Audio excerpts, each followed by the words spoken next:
आपको बता दूं, लालू जी इतने ठेकेदार हैं, अगर हिंदू धर्म के सर कब मुंडवाना है वो जानते हैं, तो उनको यह भी पता होगा। कई राज्यों में ऐसी प्रथा है कि कोई अगर निधन भी हो जाए तो कोई सर नहीं मुंडवाता। हमारे पंजाब में, और मैं सरदारों सिखों की बात नहीं कर रही, हमारे पंजाब में जो हिंदू पंजाबी होते हैं वो सर नहीं मुंडवाते हैं। कई राज्यों में यह प्रथा है। अरे पूरे हिंदू धर्म के इतने बड़े वकील बन गए लालू जी, तो राम मंदिर क्यों नहीं गए थे? राम मंदिर जाने से न्योते को मना क्यों कर दिया था? प्रोफेसर अनवर बताइए ना, इसका भी तो जवाब दे दीजिए। जी बिल्कुल जवाब दूंगा मैं। ये जो बातें की जा रही है परिवार के संदर्भ में की जा रही थी। परिवार हमें संस्कार सिखाता है। मैं हिंदू जो परंपरा है उस पर कोई बात नहीं करूंगा, क्योंकि मैं उस पर बात करने के लिए अपने आप को सक्षम नहीं मानता। हिंदू जो प्रथा है, जो परंपरा है, जो आस्था है, उसके बारे में बात मैं नहीं करूंगा। मैं बात करूंगा कि परिवार जो है वो हमें संस्कार सिखाता है। परिवार हमें सम्मान करना सिखाता है एक दूसरे का। परिवार हमें एक दूसरे को समान भी समझने का सबक सिखाता है। मोदी जी जो बात कर रहे हैं कि इस देश के 1 अरब 40 करोड़ लोग है वो हमारे परिवार। क्या बात है जो आप कह रहे हैं, ये लालू जी को शायद पता नहीं। सुधांशु त्रिवेदी जी, प्रोफेसर साहब तो यहाँ हमें लेक्चर दे रहे हैं। ये लेक्चर क्या लालू जी के लिए जरूरी नहीं है? लालू जी ने जिस तरह की टिप्पणी करी प्रधानमंत्री पर, क्या वो ये लेक्चर उनके लिए सही नहीं होता?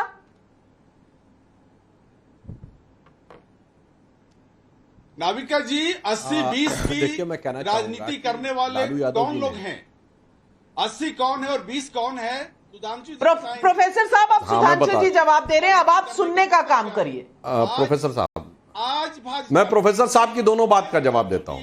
प्रोफेसर साहब की दोनों बात का जवाब। सुधांशु जी ने कहा था आज भारतीय जनता पार्टी में कितने एमपी हैं जो माइनॉरिटी से आते हैं, कितने एमएलए हैं जो माइनॉरिटी से आते हैं, कितने एमएलए और एमपी को टिकट देती है भारतीय जनता पार्टी जो माइनॉरिटी से आने वाले लोग हैं। ये है उनका परिवार। चलिए जवाब दे रहे हैं। बिल्कुल सुन लिया आपका सवाल, सुधांशु जी ने भी सुन लिया, सारे दर्शकों ने भी सुन लिया। जवाब सुन ले। सुनिए, प्रोफेसर साहब पूरा जवाब देते हैं। देखिए, लालू जी ने मोदी जी के परिवार के बारे में तो जो आपत्तिजनक, निंदनीय, भर्त्सना योग्य कहा वो तो अलग है। मैं तो कहना चाहूंगा अपने परिवार का भी सम्मान नहीं ध्यान आया। प्रोफेसर साहब, ये पटना का वही गांधी मैदान है ना, जब जेपी आंदोलन चल रहा था, यही लालू प्रसाद यादव जी है ना। याद है, अब्दुल गफूर उस समय बिहार के मुख्यमंत्री थे और उस समय नारा था कि मुंह में बगुनी, मुंह में पान, बगल में हाथ में बबुनी, मुंह में पान। अब्दुल गफूर का यही निशान। जब जेपी आंदोलन हुआ था तो जाग उठी तरुणाई है, जेपी ने अलग जगाई है। यही पटना का गांधी मैदान था जब जेल गए थे और उनकी बेटी हुई थी जिसका नाम मीसा क्यों रखा है। मीसा एक एक्ट होता था, आज की युवा पीढ़ी को पता होना चाहिए, maintenance of internal security act.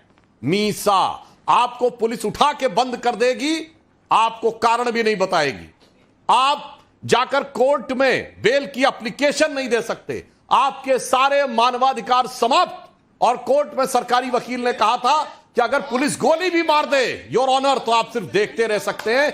वहां पे लालू यादव जी ने संकल्प लिया था कि मैं अपनी बेटी का नाम मीसा रखता हूं ताकि कांग्रेस को उखाड़ फेंकूंगा, कांग्रेस की इस राजनीति को नष्ट करूंगा। मगर उसी गांधी मैदान में, उसी पटना में आज आकर कांग्रेस के साथ खड़े हो गए। महोदय, क्या हो गया? अपने परिवार, अपनी बेटी के नाम का सम्मान भी नहीं रहा। और अब मैं माइनॉरिटी पे भी बता देना चाहता हूं। प्रोफेसर साहब, पूरी बात तो सुन लीजिए। प्रोफेसर साहब, आपने कहा हम 80-20 की बात करते हैं, हम तो हकीकत में 20 की बात करते हैं। ये बताइए, जिसको आप माइनॉरिटी कहते हैं उसमें 80% कौन है? अच्छा, जवाब देते हैं। वो 20% वाली माइनॉरिटी कहां है? सिख, जैन, बौद्ध, पारसी, यहूदी, ईसाई साहब, वो 20% है। आपको 20% की चिंता नहीं है, 80% की चिंता है। जनाब, हम 80% की चिंता करते हैं। प्रोफेसर साहब, आप बोल रहे थे, मैंने डिस्टर्ब नहीं किया, आप भी प्रोफेसर हैं। हम लोग यूनिवर्सिटी में रहे हैं तो मेरे विचार से अपने अपने टर्न पे शांति से सुने तो जनता के लिए भी बेहतर होता। अब मैं बताना चाहता हूं, आपने कहा कितने एमएलए बनाए, कितने एमपी बनाए। ऐसा है साहब, एमएलए बनते रहते हैं, एमपी बनते रहते हैं, आते और जाते रहते हैं। हमने वो बनाया डॉक्टर एपीजे अब्दुल कलाम को, भारत का राष्ट्रपति बना, जितना बड़ा साइंसदान। आज के पूरे इस्लामिक जगत तो छोड़िए, पूरे इस्लामिक जगत की पिछले 500-600 साल की हिस्ट्री में नहीं पैदा हुआ। सुनिए, आज के जमाने में मैं चुनौती से कहता हूं, हमारे केरल के राज्यपाल आरिफ मोहम्मद खान साहब से बड़ा आलिम फाजिल मुसलमान अगर आज के भारत में पूरा कोई हो जो इस्लामिक मान्यताओं पर मैं चुनौती देता हूं, बहस कर ले, अरबी फारसी से लेकर सारी चीजों के ऊपर हमने वो दिया है। मगर आपको अच्छा और सच्चा मुसलमान नहीं अच्छा लगता, आपको अपराधी और आतंकवादी अच्छा लगता है। प्रोफेसर साहब, एक बात आपसे पूछूं, अच्छा ये बताइए, एक जमाने में मुसलमानों में भी बहुत इंटेलिजेंस होता था, बहुत नॉलेज होती थी, बड़ी बड़ी डिस्कवरी होती थी। उस यूनिवर्सिटी का नाम क्या था बताइए? अच्छा चलिए, आपने किसी सिख को कभी माइनॉरिटी कमीशन का चेयरमैन बनाया है? आपको इस देश का मुसलमान नाम बताइए, नहीं लगता?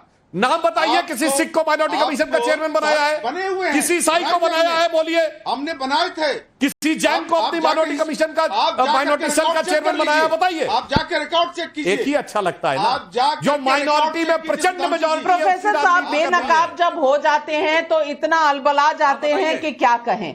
लेकिन आज एक और वाकया हुआ, और आकाशदीप मुनि जी, मैं आपसे तहसीन में आ रही हूं आपके पास। आकाशदीप मुनि जी, मैं आपसे पूछना चाहती हूं, प्रधानमंत्री ने 12:30 बजे बोला, आज दोपहर 12:30 बजे बोला, मेरा परिवार पूरा भारत, तो एकदम जेरोक्स मशीन में कॉपी होकर 2 बजे अरविंद केजरीवाल जी का स्टेटमेंट आ जाता है। उनका स्टेटमेंट आ जाता है कि दिल्ली मेरा परिवार। अरे भाई, दिल्ली मेरा परिवार तो मोदी को चुनौती क्यों दे रहे हो? इंडिया गठबंधन में चले गए, जहां सबको रोज गाली दिया करते थे जब इंडिया अगेंस्ट करप्शन थी और जब आम आदमी पार्टी बनी थी। और सवाल यह भी है कि ये चुनाव मोदी बनाम कितने परिवार, लालू यादव परिवार, मुलायम यादव परिवार, करुणानिधि परिवार, वहां केटीआर परिवार हो रहा है, इधर गांधी परिवार ही परिवार हैं। और ये सारे परिवार, एक पिता हटता है तो बेटा बन जाता है, मां हटती है तो बेटा बन जाता है, ये सब कुछ परिवार के बीच में रहता है। आकाशदीप मुनि जी, अब आप भी आम आदमी यही आकर बैठ गई है। देखिए नाविका जी, मोदी जी जब कहते हैं कि पूरा 140 करोड़ भारतीय उनके परिवार है, उनके कथनी और करनी में बहुत अंतर दिखता है। वो ऐसे दिखता है कि वो 140 करोड़ में वो 2 करोड़ दिल्ली वासी क्यों नहीं होते? क्यों वो दिसंबर में 2022 में दिल्ली वासियों का मेडिसिन, दवाई रोक देते हैं? क्यों वो दिल्ली वासियों का टेस्ट रोक देते हैं 3-3 महीने, 4-4 महीने के लिए? क्यों वो बुजुर्ग का पेंशन रोक देते हैं 5 महीने के लिए दिल्ली में?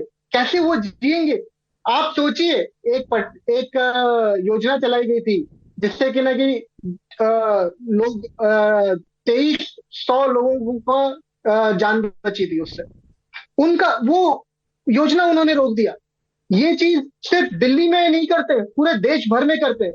आप सोचिए, सुधांशु जी बता रहे थे कि वो शिक्षा जगत से जुड़े हुए हैं।